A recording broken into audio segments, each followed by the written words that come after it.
Right, so there has been poor misinformative media coverage throughout 10 months of war and genocide being driven in Gaza by the Israeli government of Benjamin Netanyahu, and there is the most recent offering from the BBC, which has been so criminally bad, so inexcusable and misleading in its coverage, pretty much being offered, up to my mind, as a way of no less than excusing Israeli war expansion beyond Gaza, because for a change, this doesn't actually involve the still besieged Strip. No, this time the target has been the Golan Heights. But don't for one moment will the BBC allow you to think Israel are in any way implicated in this matter.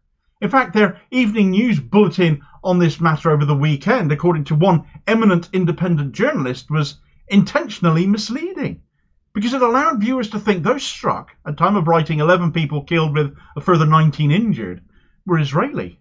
They were actually Syrian Druze, because the Golan Heights, or at least the western two-thirds of it, just like Gaza and just like the West Bank, is territory occupied by Israel and has been since the 1967 Six-Day War.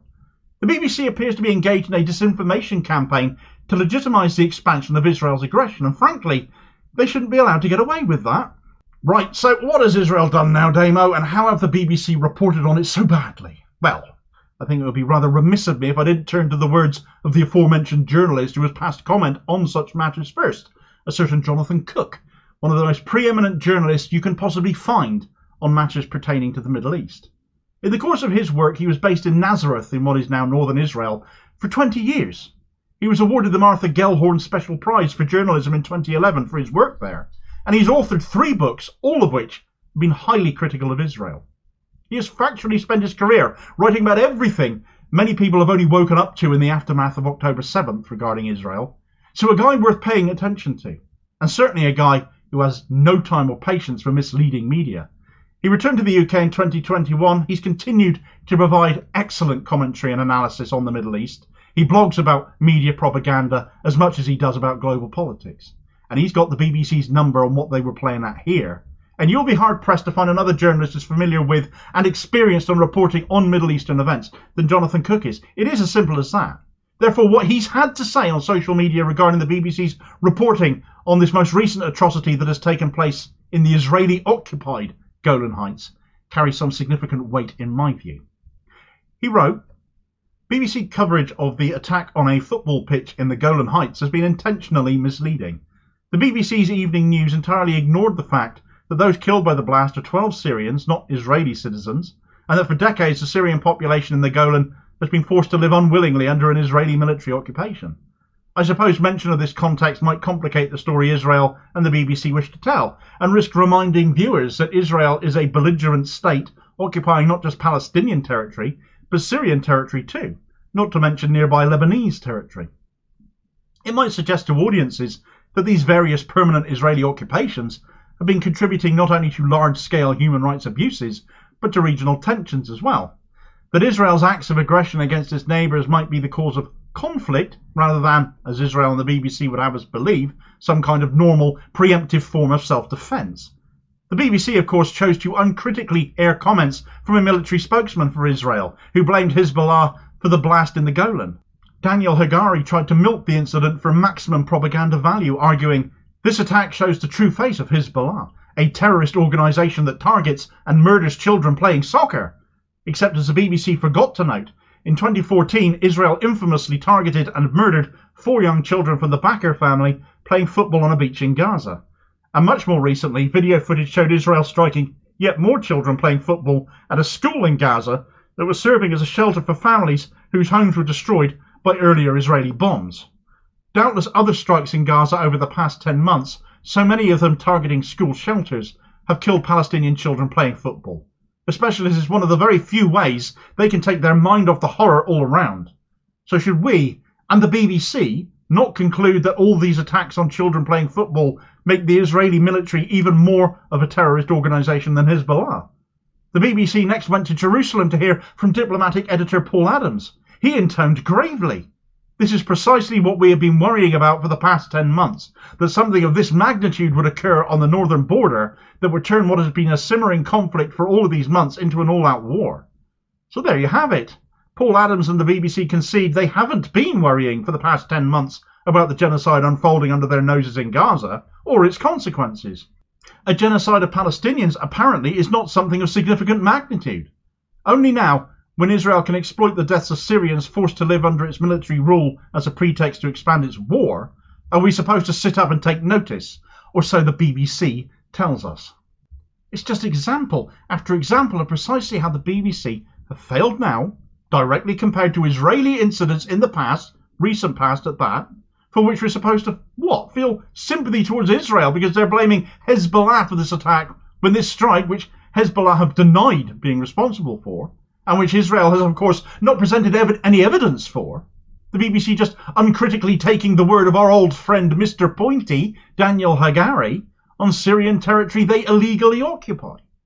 Where Palestine occupation has been recognised as a legal one up until very recently, when the ICJ issued their damning verdict based on a request from the UN General Assembly dating back to 2022 on the legality of that occupation in light of allegations of war crimes, which they have found was the case and have therefore rendered the occupation of Palestine illegal, albeit only in an advisory capacity, the same is not true of the Golan Heights.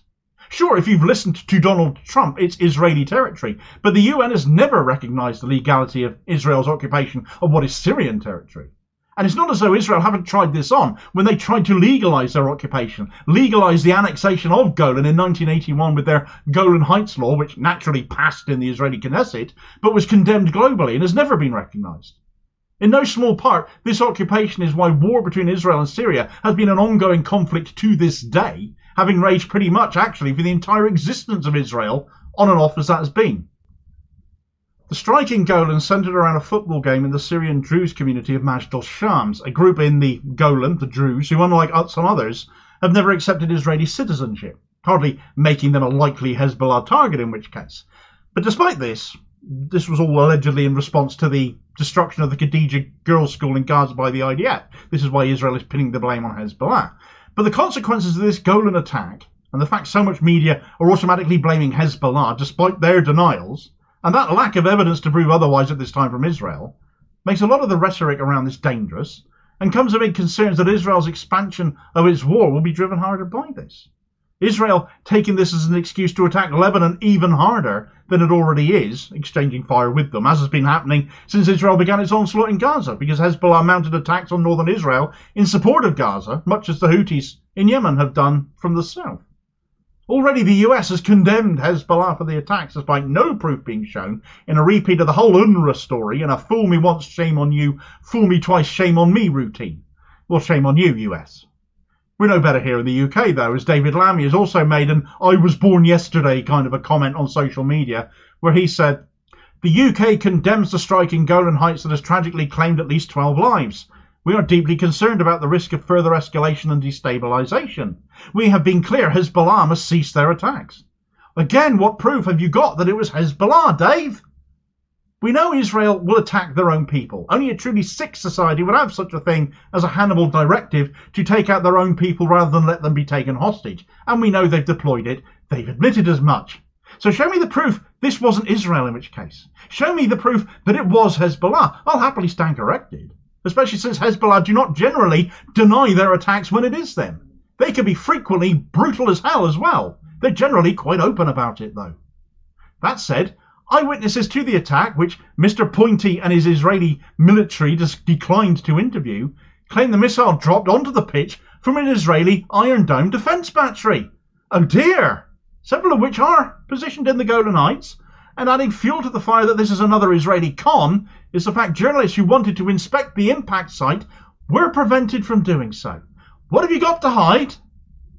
Benjamin Netanyahu has used these allegations against Hezbollah as a pretext to end his US trip early. I hope they got all his laundry done in time. He takes suitcases of it when he goes stateside, bizarrely. Takes advantage of the freebies, even more than Keir Starmer does, it would seem.